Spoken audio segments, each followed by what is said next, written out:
গ্রামীণ সংস্কৃতি ও কৃষিতে খনার বচনের তাৎপর্য তুলে ধরতে নেত্রকোনার কেন্দুয়ায় চলছে খনার মেলা।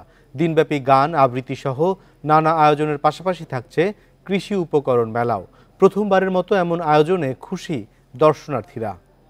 বিকাশে কম খরচে ক্যাশ আউটের লিমিট বেড়ে 50,000, প্রিয় এজেন্টও 2টা।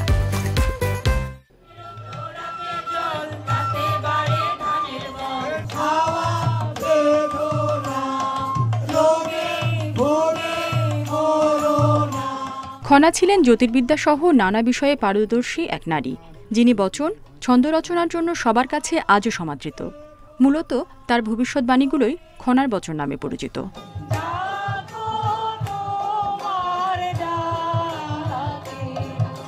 সেই খনাকে স্মরণ রাখতে আয়োজন করা হয় মেলাসহ বিভিন্ন অনুষ্ঠান।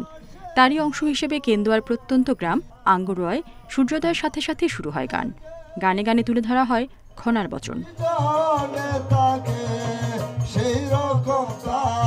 মঙ্গলঘর পরিসরের আয়োজনে খনার মেলায় পালাগান সহ লোকায়ত সংস্কৃতির নানা উপস্থাপনা রয়েছে দিনভর। এতে মুগ্ধ দর্শনার্থীরা।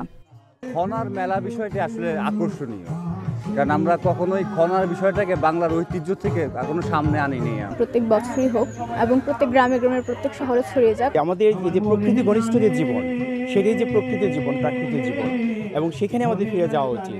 এবং এই একটা মেসেজ আমরা খনার বচনের মধ্যে দিয়ে পেয়ে থাকি। সাংস্কৃতিক অনুষ্ঠানের পাশাপাশি কৃষকদের মধ্যে দেশজ বীজ বিতরণ ও কৃষি উপকরণ প্রদর্শনী রয়েছে মেলা প্রাঙ্গণে। খনার বচন বলতে যে কি, আমরা কৃষক যারা আছি এলাকার, এ ব্যাপারে আমাদের আইডিয়া ছিল না। আজকের অনুষ্ঠানের মাধ্যমে খনার বচনের অনেক কিছু আমরা জানতে পারলাম।